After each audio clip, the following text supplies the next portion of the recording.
Peace, family. This your brother, Mr. Holipsism, coming to you today, December 10th at 9 a.m.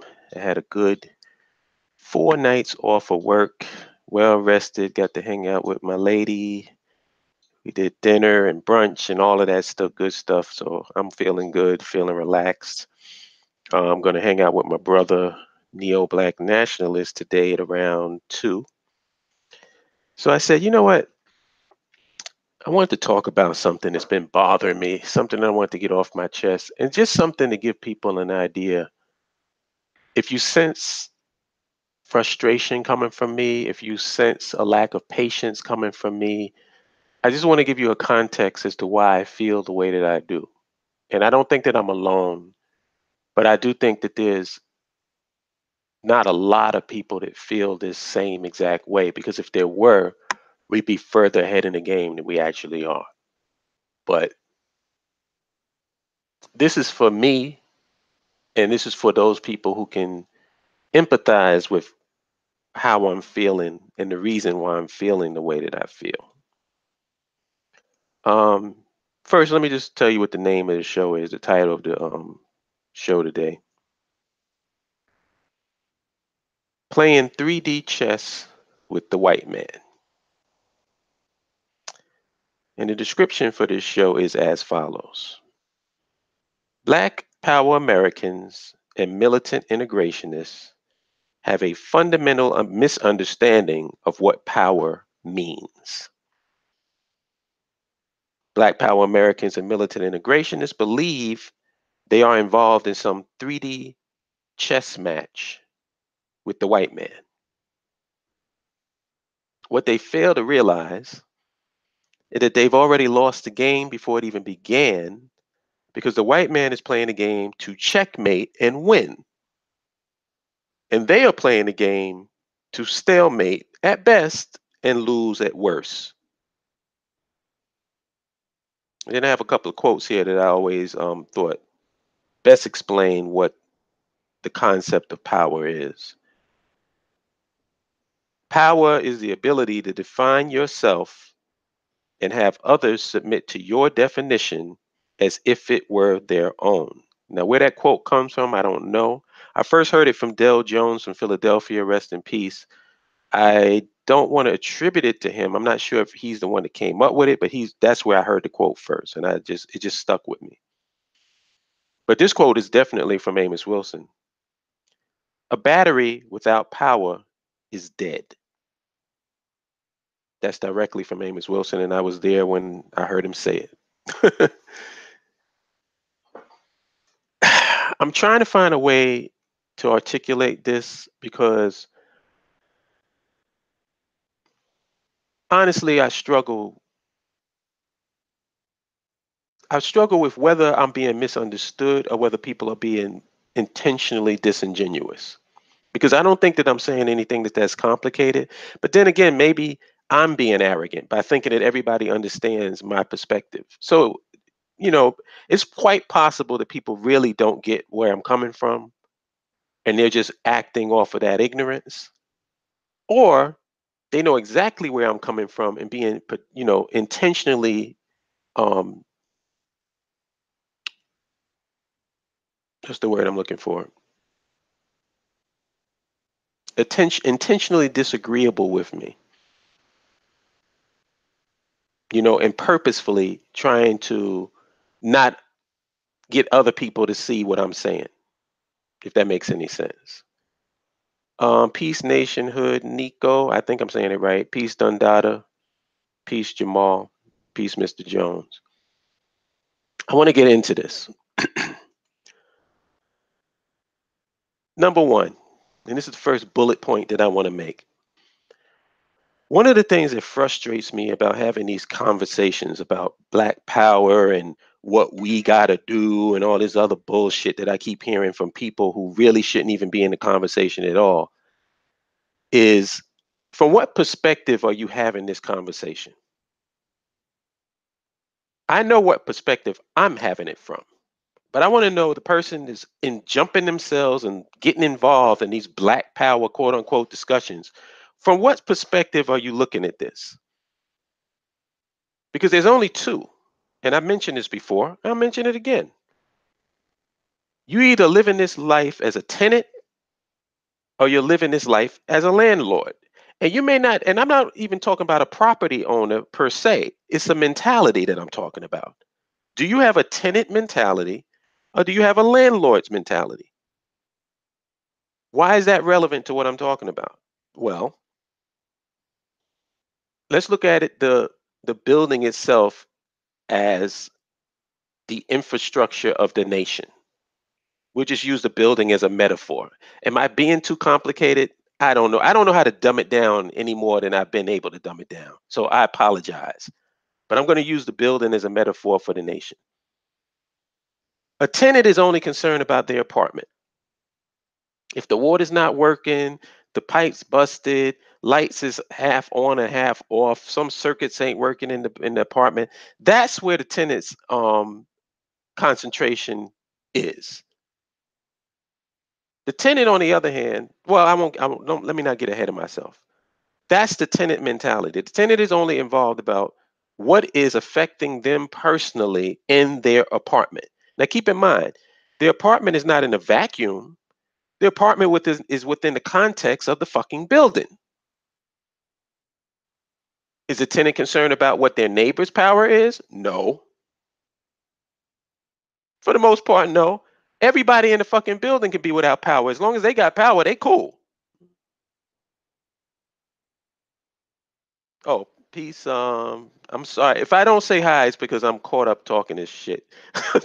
Peace, I am Lucy. Peace, Dawood. What's up? Um, but to get back to that, yeah, the tenant is only concerned about what's going on in their apartment. They're not concerned about the elect. What, like I said, let me not get ahead. That's the tenant. Now, the landlord. What is the landlord responsible for? The building. So it's not just the tenant's apartment that he has to be concerned with, or he or she. It's the building itself. So they're responsible for the electricity in the building, which means the electrical wiring in the building has to be taken care of. They're the ones that have to hire an electrician to make sure that that's working properly. If there's something wrong with the gas piping, they got to get a heating contractor to make sure that the gas heating throughout the building is up to grade and working properly.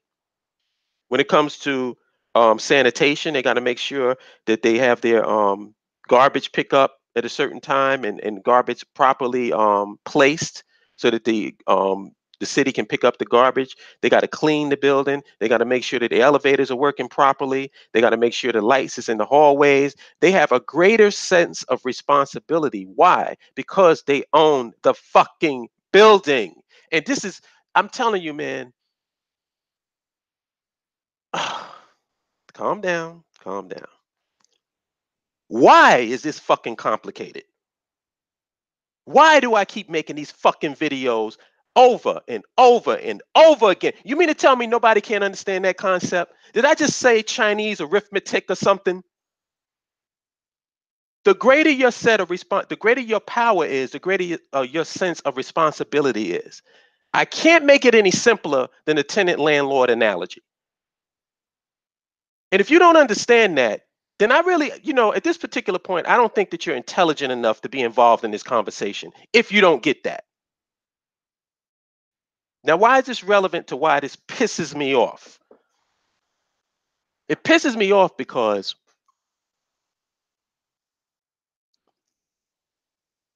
if your perspective is from controlling the infrastructure, the way that you look at problems on a social, economic, and political level is going to be way different than how somebody who's just living in the infrastructure looks at a problem. And this is the reason why I get so frustrated with the discussions that we have, because we have a lot of motherfuckers involved in this so-called black power shit that have no clue what power is, not even looking at it from the perspective of power. And before I go forward, let's get into that, the power. What does power actually mean? Am I getting ahead of myself? Yeah, I am. You know what? Let me back it up. I won't get to that. I'm gonna touch on that last because that will drive home the point. Um, the people who I consider Black Power Americans and militant integrationists, And the reason why they frustrate me so much, and I don't really, if you notice, I don't really talk about the Captain America Negroes because they've already made their choice. So they're not even involved in the discussion. It's the people who claim to be about black folks, the people who claim to be about black empowerment, the people who I have the most problems with when it comes to ideology, when it comes to strategies and tactics, and when it comes to back and forth beefs, all of that bullshit is the people who claim that they want black power. I know it makes no sense. I know it makes zero sense, but it is what it is. That's the reality of the situation. Those people love the luxuries and privileges of being a tenant. Did you hear what I said? I repeat it. Those people love the luxuries and privileges of being a tenant.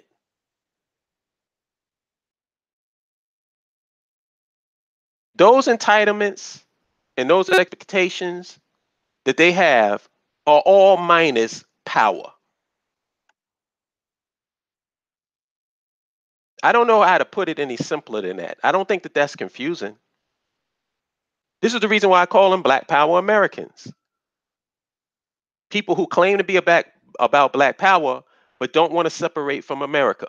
America is their home. They did it here. We can do it right here. All this other stuff. We was here first. All that bullshit is what they preach because them being an American is more important than them having Black power.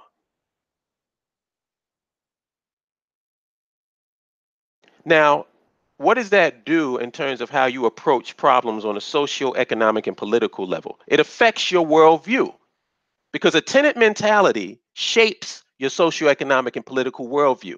A landlord's mentality shapes your socio-economic and political worldview. So the problem that we're having right now is how we even look at the problem. You understand what I'm saying? And I hope I'm articulating this in the best way that I possibly can. I'm trying to. But this is the reason why I get frustrated when I see these topics being risen and these topics being discussed to me that are pointless and irrelevant.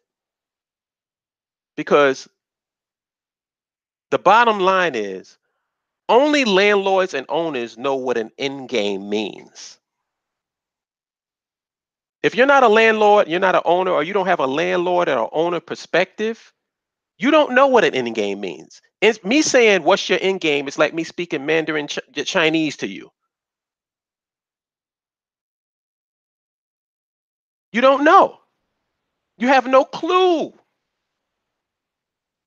And now I'm going to get back to what I was saying before I was going to touch on, but this is the end thing that I'm going to touch on. What is the end game? And this is the thing that people who have power totally understand. My end game is to check your king. My end game is for not us to just play. My end game is not to just compete with you. My end game is not to just have fun playing the game. My end game is to destroy you, to check your king and win the fucking game.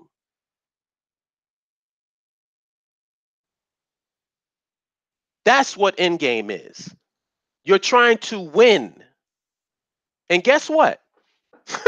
In chess, if you don't win the game and if you don't check the king and the game ends in a stalemate, a real chess player considers that a loss. If there's, I'm thinking everybody understands what chess means. A stalemate is a situation in a game where the player whose turn it is to move is not in check but has no legal move. The rules of chess provide that when a stalemate occurs, the game ends in a draw. A draw to a chess player is a loss because I didn't beat you. The purpose of having a game is to beat the motherfucker, not to just play the game, not to just compete, not to just have fun, but to win. Now, let me ask you a question. All of these black talking heads, all of these people that claim that they're about black power and all this other bullshit, do you get the sense that they're trying to beat the white man? Do you get the sense that they're trying to win this game? And what would winning the game look like in the context of black people here in America? What's the game that we're trying to win? What's the end game? What's the goal that we're trying to accomplish? Now, if you ask us, who are BAIO members, who are black nationalists, who's African-centered progressives, that question, you know what the answer is going to be? Our end game is land. Our end game is infrastructure. Our end game is nationhood. You know what that means? That means checkmate. That means total social, economic, and political control over the context of your reality. Independence, sovereignty. That's the end game. Is anybody besides the BAIO talking about ending the fucking game? Be honest. And if your answer to that question is no, which it is, then you can get a sense of why I don't want to be involved in these discussions with anybody that's not about trying to checkmate the white man. Checkmate anybody, not just the white man, the Chinese, anybody. If your goal is not to beat them, then you're playing a losing game. As a matter of fact, you might as well not even be in the game. You're the Washington Generals to the fucking Harlem Globetrotters. Now there was something that I saw. I saw this online, and I thought that this was appropriate to this topic that I'm talking about. You remember Jack Nicholson and what was that? Officer? Well, I don't even know. What was it? I don't remember the movie with Tom Cruise. I don't even know what the hell the name of it is right now. It's escaping me. But what's not escaping me is the part in there, the speech that Jack Nicholson gave. And I want to read this speech to you in whole, and then I want to pull out a certain part of it so you can get an idea where I'm coming from. And of course, you all know this because you've heard it 1,000 times. You can't handle the truth. This is when he's under questioning by Tom Cruise in the courtroom, and he blows up at this point. When Tom Cruise says, "I want the truth," and he says, "You can't handle the truth." And this is what he says. Now, I want you to listen to this, and I'm going to pull out a certain part of it to show you how it's relevant to what I'm talking about. He says, "Son, we live in a world that has walls, and those walls have to be guarded by men with guns. Who's going to do it? You, Lieutenant Weinberg? I have a greater responsibility than you can possibly fathom." Oh, a few good men, thank you. You weep for Santiago and you curse the Marines. You have the luxury. You have the luxury of not knowing what I know. That Santiago's death, while tragic, properly saved lives, and my existence, while grotesque and incomprehensible to you, saves lives. You don't want the truth because deep down in places you don't talk about at parties, you want me on that wall. You need me on that wall. We use words like honor, code, loyalty. We use these words as the backbone of a life spent defending something. You use them as a punchline. I have neither the time nor the inclination to explain myself to a man who rises and sleeps under the blanket of the very freedom that I provide and then questions the manner in which I provide them. I'd rather you just said thank you and went on your way. Otherwise, I suggest you pick up a weapon and stand a post. Either way, I don't give a damn what you think you're entitled to. Now, the part that I want to pull out of that, I love that speech. That's one of probably some of the best well-written dialogue in a scene ever. But I want to pull out this specific part right here. He says, I have neither the time nor the inclination to explain myself to a man who rises and sleeps under the blanket of the very freedom that I provide, and then questions the manner in which I provide them. I'd rather you just said thank you and went on your way. I'm going to pull that part out there, that part right there. Do you know who that is in the context of what we're talking about? That's the white man in America. If we had to create a dialogue, instead of it being Jack Nicholson, that's the white man. And you know who he's talking to? He's talking to the Black Power American. He's talking to the militant integrationists. And he's saying to them, now keep that as the context when I repeat this dialogue again and see how this is relevant. This is what the white man is saying to the Black Power American and the militant integrationists.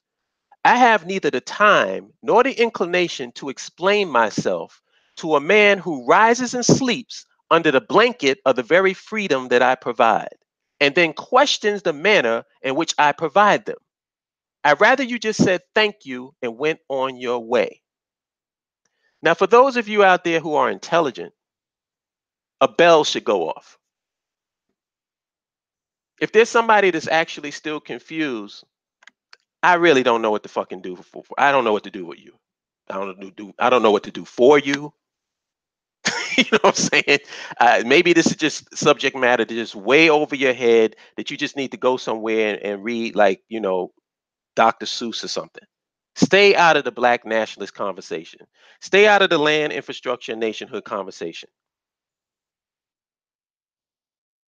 Because what I just described there is the white man telling the Black Power American and the militant integrationists, I provide your freedom. I provide your safety. I'm the one that's looking after you. So what are you protesting against me for? What are you questioning me for? And you know what? I agree with him. Why are you questioning him? If you don't want to control your own infrastructure, you don't want your own land, because it's apparent to me that nobody wants their own land. Because you fight the BAIO, you fight me, you fight Minister, you fight Kala, you fight all of us who's talking about black people in America need to control their own context. And you got people who claim to be about black folks, who claim to be about black people. Oh no, we can't have our own. You even have Pan-Africanists that don't think that we should have our own. This is the latest discussion. Dynas has been going through it with a lot of them, and he's been raising it. Peace to Dynas and peace to Search for Your Hero. Check out his channel. Motherfuckers are telling us, no, if you come to Africa, you have to be humble. If you come to Africa, you have to merge into the existing African nations and get along with the people there. And then once you do that, then we'll give you some land. Then we'll give you a nation. Do you know how weak that sounds? And keep in mind, let me clarify, because I don't want people to take this and extract this and make it out for me and straw man my argument into something that it's not. My ideal African nation that we're going to have is a cosmopolitan African nation. It's going to be African diasporans in there, Africans, African American. I say African diasporans because to me, making a separation between African Americans and African diasporans makes no sense. You're talking about people that don't have their own land that's outside of the continent, living in a land that's not their own. That's not just African Americans. Even though African Americans is going to make up the vast majority of them, I just don't like making that separation. That's just me personally. African diasporans never had a land of their own. African diasporans were ripped from their motherland. African diasporans never had social, economic, and political control over the context of their reality. So when I hear people on the continent and people in America say, well, we're all family, but you can't have your own land, then what you're basically saying to me is that we're not all family. You're saying that the Nigerian has their piece of the continent. That's okay. That's not divisive. The Senegalese have their piece of the continent. That's okay. That's not divisive. Ghanaians have Ghana, their piece of the continent. That's okay. That's not divisive. But if African diasporans want a piece of the continent, a piece of land or territory, we're being divisive and we're coming over as colonizers. That is so fucking insulting. And then you're going to turn around simultaneously and tell it, well, we got to get along. The African diasporan and the African continental African, we should work together. Yeah, we should. But how are we working together? African diasporans are coming to the table with nothing, no power. And well, let me change that. Not nothing. We do have skills and we have things that we're bringing to the table. When I'm talking about within the context of land, we don't have our own land. So we're going to sit at the table with people who have their own country, have their own nation. And then you're saying, well, let's work together. But you're saying that we shouldn't have the same thing. What, is there a lack of land in Africa? Because it seems to me that the Chinese is grabbing up land left and right. Everybody else, every other ethnic group over there is grabbing up land and resources. Nobody seems to have a problem with that. But the African American cannot have a piece of territory. The African diasporan cannot have a piece of territory that they control the socioeconomic and political context of. My problem with that is you are spitting in my face and then you're telling me that I'm your family at the same time. You're insulting us. The whole thing about reparations is repairing a nation. Reparations means repairing a nation. It doesn't mean repairing individuals. It means repairing a nation. So if you look at it within that context, how do you repair the nation? You got to give back what was taken. What was taken? Our land was taken from us because we were snatched from the land. Our infrastructure, we never had one because we never had control of the land, and we don't even know where we came from on the continent. So what is the big problem? And then let me talk about this whole Liberia came over as Liberians as an example of colonizers. Oh God, man.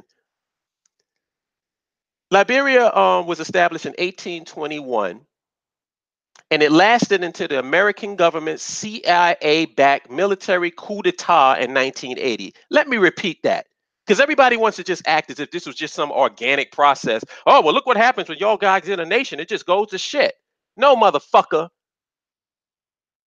Liberia was established in 1821, and it lasted until the American government's CIA-backed military coup d'etat. Is anybody going to deny that? You're going to pretend that didn't exist? So what's the takeaway from that? That means that that's 159 years that nation lasted. So for 159 of those years, what was happening? Black folks were just over there oppressing the native Liberians for 159 years. And a more important question is, let's say I buy that. Let's say that the American Liberian persecuted and tortured and did whatever else to the native Liberian. The coup removed those American Liberians from power. So then I guess after that, it's been all sunshine and rainbows in Liberia, right? You got rid of the problem. The problem was the colonizers, who were the African Americans, right? They're gone now. So I guess your country is thriving economically. Anybody want to take a chart and look and see where Liberia falls in terms of economy? What happened? What happened? That was in 1980. We're in 2018. We've been removed from power for a very long time in Liberia. Why haven't Liberians picked them? Well, that's another question I have. If the native land was named Liberia by the African Americans, what was it named before they named it Liberia? Why are you calling yourself native Liberians where you weren't Liberians until it was actually named Liberia? Nobody's ever answered that question for me, but that's an aside. The point I'm trying to make overall is this in relationship to the context of this show. If you don't understand what power is, remove yourself from this conversation. Stop making videos, stop chiming in, stop trying to give your opinions on shit. Stop trying to involve yourself in something where you don't have a fucking end game. And I'm talking about everybody. I'm talking about these black talking heads. I'm even talking about Pan-Africanists. So-called Pan-Africanists, I should say. Because I think I'm more of a Pan-Africanist than any of these motherfuckers. Because I believe that there's enough land in Africa where we could cede a certain territory to African diasporans that they can have total socioeconomic and political control over. Now, initially, like Carla said, we'll be working with the host nation anyway. So that's one of those, it goes without saying things. We're not separating ourselves from the native people of the land. We're not separating ourselves from continental Africans no more than the Nigerian is separating himself from continental Africans because he has Nigeria. It's a ludicrous argument. Separating yourself, if separating yourself means having total social, economic, and political control over your environment, then every African nation on the continent is separating themselves. Do you understand that? And like I said, we're not coming to Africa as African Americans and African diasporans with a hat in our hand. We have tangible value, tangible assets, tangible human resources, and intellectual resources that we're bringing to the continent. And any African nation on the continent that makes the wise decision that they're going to work with us, that nation is probably going to thrive 3 times than they've ever thought they were going to thrive. That will probably be one of the most successful African nations on the planet. The nation that I see in the running, the only guy who I see that doesn't have their head completely up their ass is Paul Kagame. Now, I'm not saying that that's what a nation state is going to be. I'm just saying in terms of the vision of what Africa should be, I think that he's got it. And he's exhibited that through what he's done with Rwanda. But I hope I explained myself. This is where my sense of frustration is coming from. My sense of frustration is coming from people who don't understand power engaging in socioeconomic and political topics, discussion. That's why I don't get involved in these other conversations. If we're not talking about land, infrastructure, and nationhood, you're wasting my time. And if you're not trying to achieve nationhood, then what the fuck are you exactly trying to achieve? Everybody that's against land, infrastructure, and nationhood, everybody, and I'm talking about Pan-Africanists, I'm talking about Black Power Americans, I'm talking about militant integrationists, anybody who feels that African Americans and African diasporans do not deserve to have social, economic, and political control over their land, sovereignty, and independence on the continent of their ancestors. What do you propose that they do? What is your end game? Is your end game the stalemate? Is your end game a participation trophy? Are you actually trying to win this thing? Or are you just playing? If you want to, check out a video that I did. I uploaded, I think maybe 2 videos ago, called Classic Negro Stalling Tactics. I'm not going to repeat what I said there, but check it out. Classic Negro Stalling Tactics. And you'll get an idea, another layer of why I'm so frustrated right now. But it's not all doom and gloom, because I have a circle of people who give me strength and reinforce me. And that's my BAIO circle. Oh, what's up, Earl? Peace. I haven't looked at the chat room, so let me, sorry, y'all. Peace, Mufasa. Peace, Mr. Jones. Peace, Freetown Marketer. Peace. I think that's it. Dave East, peace. Son of Knock, peace. And everybody else who I said peace to already. I don't see any questions. Mr. Jones says it's beyond insulting because the same people don't ask European, Asians, Arabs to be humble when they are buying up thousands of acres of land while not giving a damn about the African. Exactly. Boom. I Am Lucy says we, the foster kids, still in the system looking for a home. Exactly. And people telling you, Lucy, we can't have one. Having a home is insulting to me I have a home, but you having one is insulting to me. If you get a home, then it threatens my home. Really? Bruce Leroy, my definition of power? I guess you missed the beginning. Let me repeat that. Power is the ability to define yourself and have others submit to your definition as if it were their own. That's my definition of power. If you're not doing that, then you're not engaging in anything involving power. What you're trying to do is just play the game, participate in the game, be a part of the game, but not actually win it. Maybe the reason why you don't want to win it, and I'm not talking to you, Bruce Leroy. I'm just talking about people in general who represent the Black Power American and Militant Integrationist demographic. Maybe they don't want to win it because they don't want to destroy the white man. And keep in mind, these are all I'm speaking metaphorically, destruction. I'm not talking about physical destruction. Metaphorically, you have to want to beat your opponent, or else why are you playing the game? Listen, listen, I can have fun playing basketball. That doesn't mean that I'm not trying to win. I used to play video games with Max 611, and we used to have fun playing it, but I was trying to whoop his ass, and he was trying to whoop mine. So what's the deal? Like, why do people feel that there's some contradiction there? You can play a game and have fun, but you know what the ultimate fun? Winning. I have a lot of fun playing when I win. It's a lot of fun playing chess and basketball and baseball and football when you winning. It ain't that much fun when you losing. So I don't understand this. If you're not trying to win the game, what are you trying to do? I've used these analogies before. The goal of the football team in the NFL is to win the Super Bowl. That's the end game. That's the end game. If you didn't win the Super Bowl, you had a losing season. No matter even if you had a winning season.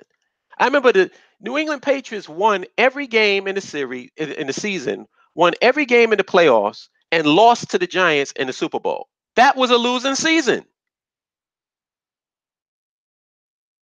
Even though the Giants lost more games than they did during the regular season, they won the Super Bowl. That's the goal. So my question to the Black Power American and the Militant Integrationists, and I ask all of you to ask them the same question because they haven't answered me. Maybe they'll answer you. What is your end game for Black people here in America? In your perfect world, how will we exist here in America? In your perfect world.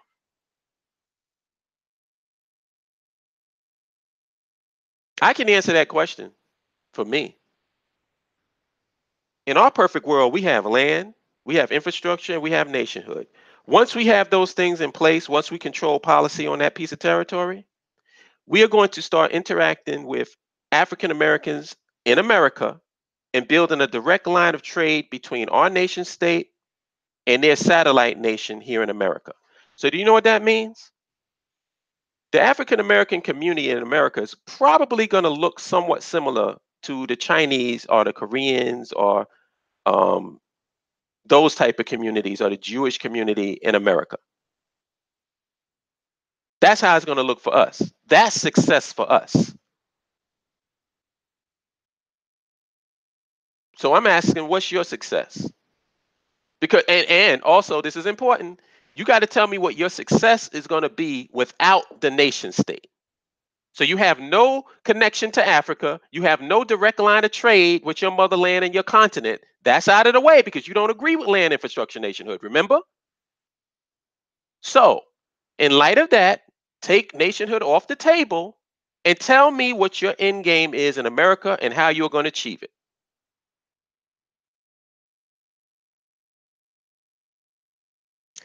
36 people watching, 11 likes. Get the likes up.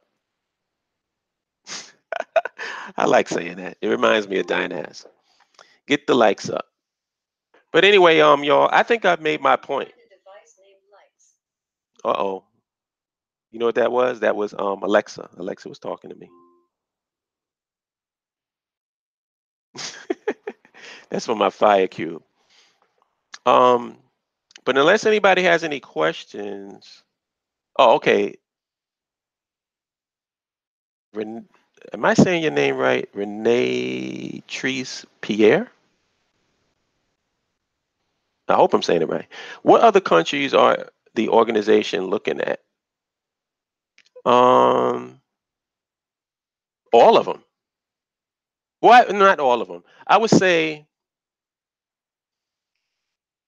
we have a list of countries that we're looking at that's possible and conducive to what we're trying to do. There's I would say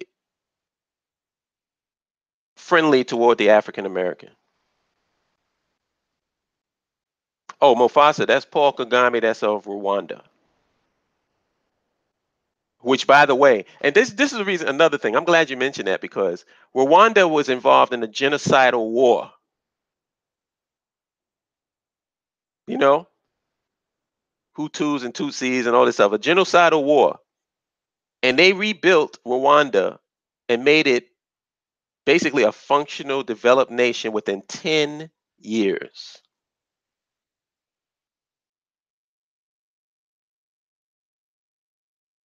10 years. And we're sitting back wondering around, oh, damn, should we have our own land? Damn, I wonder.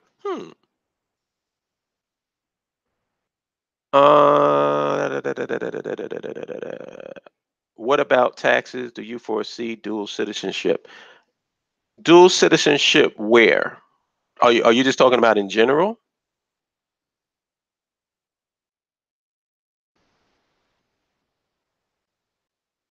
Because I see this is kind of a difficult thing to answer, because I have my view on how I think things should go. It might not necessarily be how things actually go. But I feel like the African American and African diasporan having their own land is a no-brainer to me. I don't, if you're fighting against that as a Pan-Africanist, and if you're fighting against that as an African nation on the country, then I think what we need to do is we need to put it on record. Are you for or are you against Africans in the diaspora having their own land in Africa? Let's put it on the record. Let's see who's actually for it and who's against it. So that way we know what we're dealing with. Because my whole thing is this whole um it just seems to me as if that's the point of contention. The point of contention is you have to be you have to humble yourselves before you have your own land. You know what humbling ourselves is to me? Humbling ourselves is 400 years in America. I think we've got the humblest thing. I think we've reached our humbleness quota. Don't you? We've humbled ourselves for about 400 fucking years in this country. That's enough humility from African Americans and African diasporans. No more humbling. Do we agree that we need to have our own land?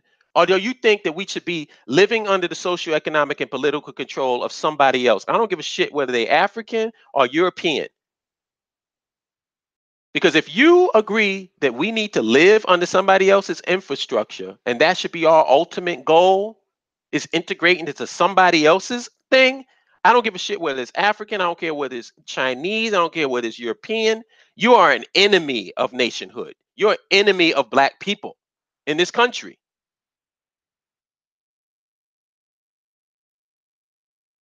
Yeah, I hear you, Lucy. Yep, because we ain't snapped off yet. I call that humble enough. Goddamn right. Fuck this humility shit. You know what? I'm gonna call when I'm being insulted. If I'm being insulted, I'm not gonna just sit there and pretend that I'm not. Because I've had conversations with continental Africans who've said the same thing to me, and I don't think that they were being malicious. I just think they have a perspective that's wrong. This whole thing, when the African American comes over, you have to humble yourself and da da da. Don't bring your American values and Western things to Africa. Well, does that apply to the Chinese? Does that apply to the Russians?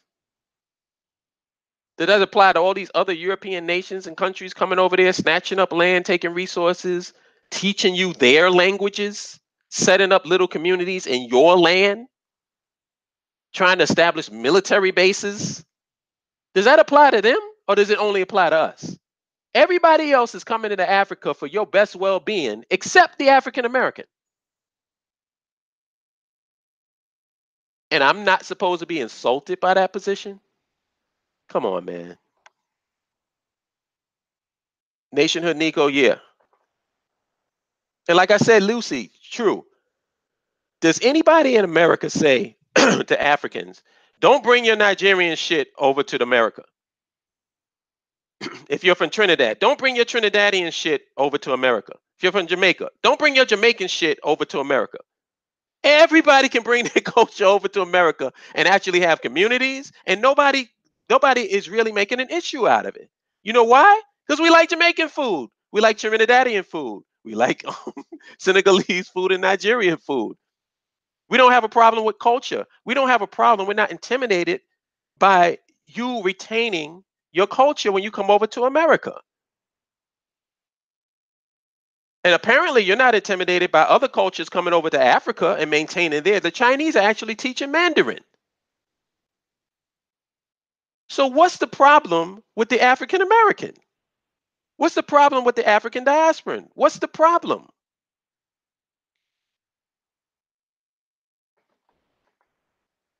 I don't know. I don't know. Was I rambling? Did I ramble or did I make my point? Could y'all y'all tell me? Sometimes I talk so fucking much I don't even know. Uh, I am Lucy. It's a big ass Chinatown in Kumasi, Ghana, and that fucking cracker Jesus. Yeah, I would imagine. Because everybody else doesn't have to be humble except us. We have to be humble. And the thing that's crazy about it is, imagine African Americans going over to the continent and establishing a nation of their own and not being influenced and merging and integrating with the existing African cultures on the land. I see our nation as being Wakanda. Wakanda was a cosmopolitan African nation. Wakanda was like the New York City of Africa. That's what I see our nation being. We're not trying to um, um, separate ourselves from any African nation on the continent.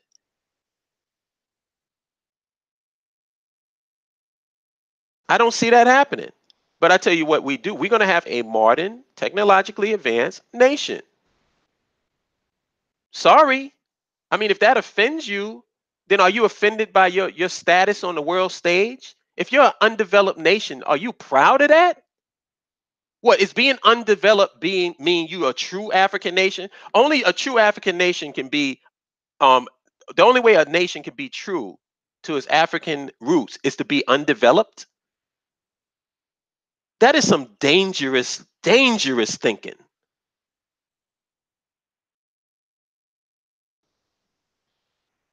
Logos. I think it's jealousy, really, man. Sad. We got issues. Well, we don't have issues. They got issues because we got our heads on and they got their heads up their ass. Like I said, I'm so lucky that I'm in the BAIO and so lucky that I'm surrounded by people who have a clue, you know? Dave East, we have to be developed for real. We are at war and we are stagnant. Of course. Do you know that there's people that actually think that being clean is European and being dirty is African? That's how sick we are. Being unkempt is African. Being clean is European. That's how sick we are. Like I said, for those people like those Black Power American militant integrationists, you know who's keeping it the realest here in America? You know who's the blackest person in America? A homeless dude. Because he's off the grid. He's not working for no white corporation. You know, he has to have to answer to white folks. He doesn't participate in the system. He's just a homeless dude on a bench.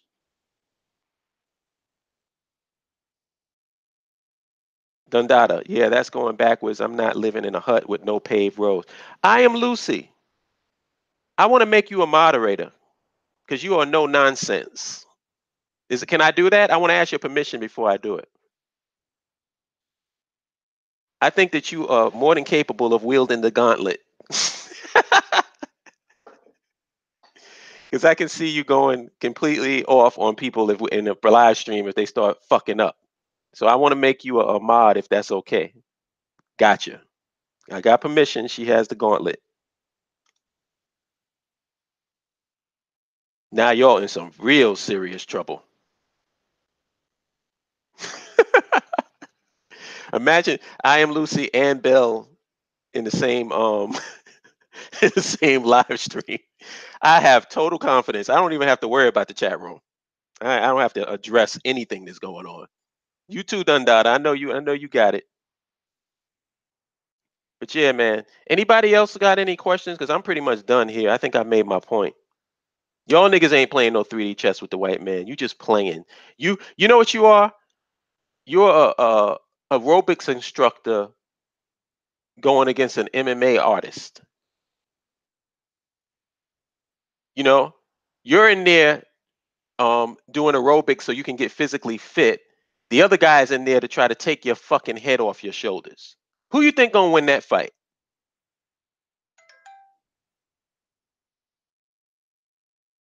You're a Zamba instructor against a military trained assassin. You working out so you can get fit. He's in there to kill you. Who do you think is gonna win that fight? This and it may sound crazy, but that's what we're dealing with. One person is completely serious and dedicated to this shit, and they want to eliminate and destroy you or neutralize you as best possible. You're in there slap boxing. You're slap boxing. Who you think is gonna win? Yeah, Fatty Black. But you know the beautiful thing about these is that they archive. So once this is over, once this is over, you can listen to the beginning of it. Dave East, Holip, what's this nonsense of Zimbabwe giving reparations to farmers? You just answered your own question. This is nonsense. Nonsense and another example of people that don't have a fundamental understanding of what power means.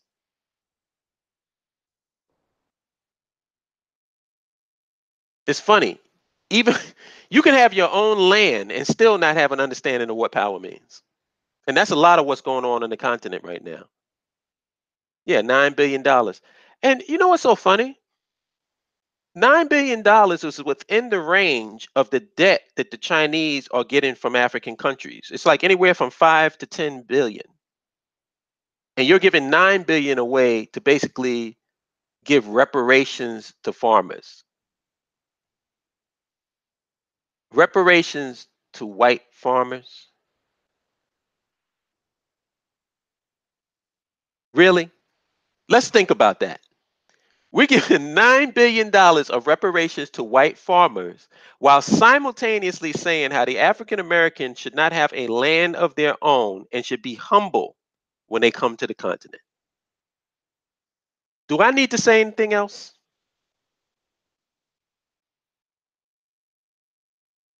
Do I need to say anything else?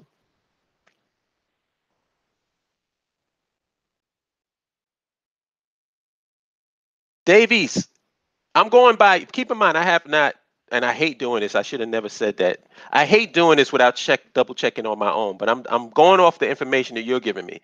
They're giving $9 billion to white farmers.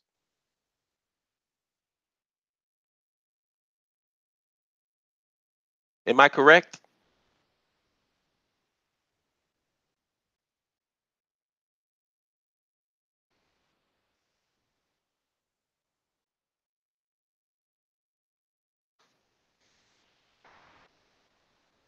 Because I could search it while I'm on here, but I hate doing that.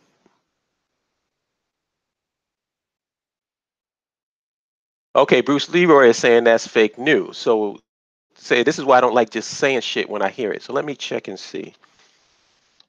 Bum, bum, bum, bum. Reparations. Boom, boom.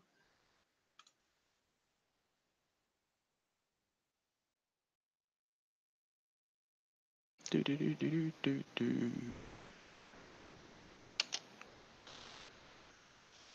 Ba, ba.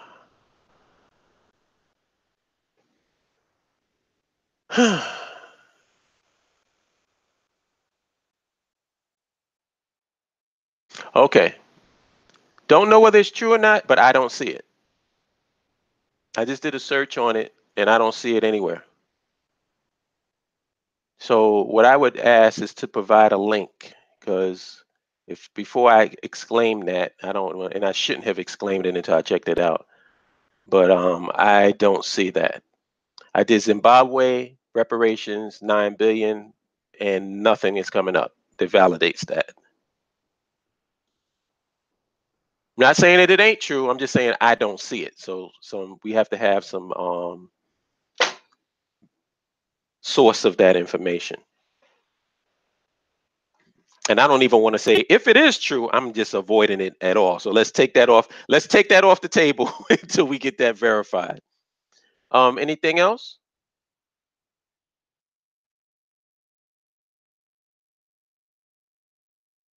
You got 5 minutes.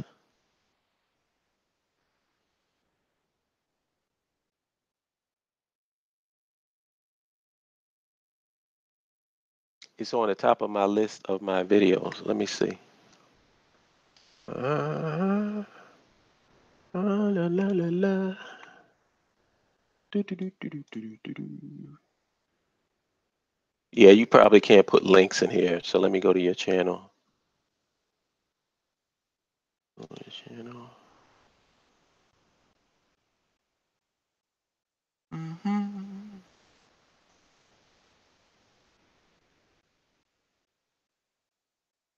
Okay, hold on.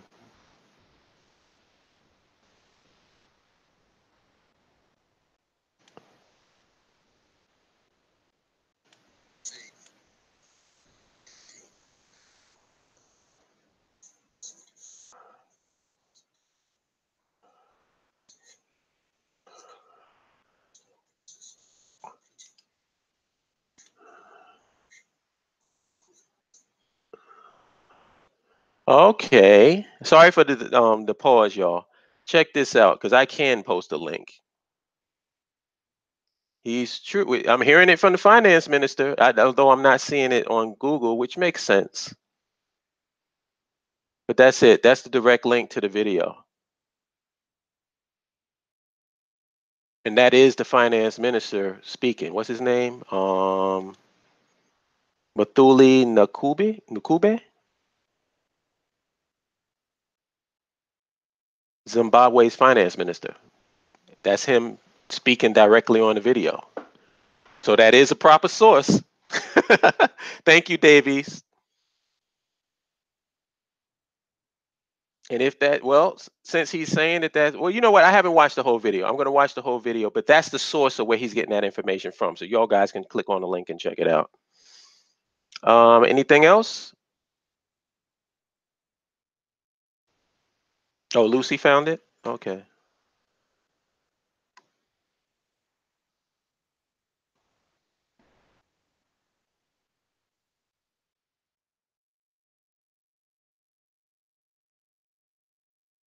Logos and Fatty Black. I'm trying to get a STEM or IT conference called. Yo, I want y'all to do an IT show.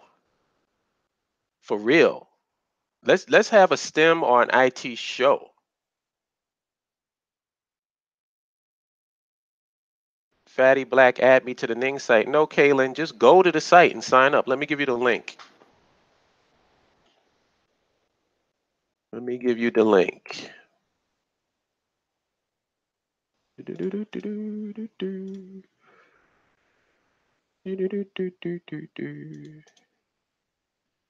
Here you go. Kaylin Boiler, that's the link. Just click on the link and you can sign up yourself. You don't have to be added by anybody. You just have to be approved.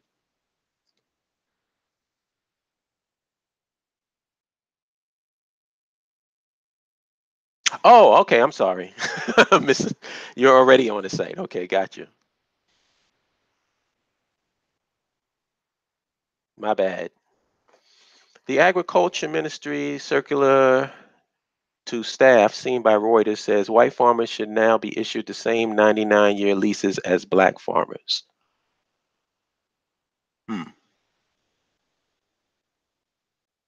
99-year lease. Wow. But yeah, y'all, I'm like I was saying, I want to see a STEM show done on a regular basis, man. Because I think we need a STEM show on a regular basis. If we can lock up the week, we be doing good.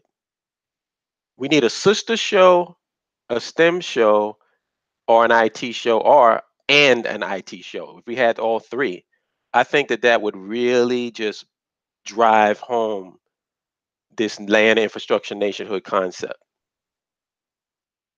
And all somebody has to do is step up to the plate. That's all. Step up to the plate. This live streaming shit is not hard at all, man. I could show you a video Whoever wants to do it, just send me an email and I can show you a video teaching you how to do this shit in 3 minutes. It's not hard at all. Setting it up is not hard. All I would suggest is get a good microphone, a headset with a mic. I would suggest the Logitech H800. That's what I would suggest. It's not the reason why I suggest that because it's cheap. It's like $50, $59, something like that, and it's a really good mic. You know, it's functional. It gets the job done. That's what I work on. But somebody just needs to step up to the plate, man. Step up to the plate and do a live stream STEM show every week. Just pick a day out of the week where you can do it in a time, and pick a day in a week for the IT show and a day in a week for the sister show. Because Belle is really like, I spoke to Belle the other day, and she's business has picked up on her end, you know, so she's really, really busy. And that's the reason why you haven't really seen her on, because she's just so busy doing training and schooling and all that other stuff. But she gives everybody her love. I told her that we all miss her and she misses us too.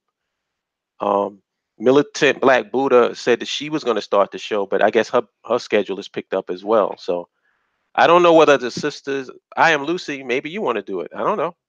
Or maybe you know of some sisters that are interested in doing it. But if we can do a weekly show for the sisters on a specific day, a weekly show for STEM, and a weekly show for IT, or a weekly show for whatever the hell. Economics would be great. Like if we can have an economics show every week. I mean, it's just a question of people stepping up to the plate and doing it. You know? How many sisters are in the BAIO? You would have to go. I don't know how many are in the BAIO offhand, but I know like in the sister group inside of the BAIO, it's a lot of them in there. Peace, DOS 80. But anyway, y'all, I'm out of here. I was only gonna do. I didn't know how much I was gonna do actually, but I ended up doing an hour. But I'm gonna get out of here. I got to meet up with Neo today, so I'm gonna get myself together. And thank you all for listening to me rant and rave. And I hope that you guys get an understanding as to why I'm so frustrated. Why, when people come to me and they say, yo, what do you feel about so and so? And I just roll my eyes and suck my teeth, because I'm like, if these motherfuckers ain't in the BAIO, I don't want to hear shit they got to say, because they're not real. I'm sorry, but I'm just keeping it real, man. They're not real. If you're not for land, infrastructure, nationhood, you're not real. Yeah, Paris Milan is in the BAIO. That's my girl. That's my homegirl. But anyway, I will holler at you good people later, and have a good one, y'all. Peace.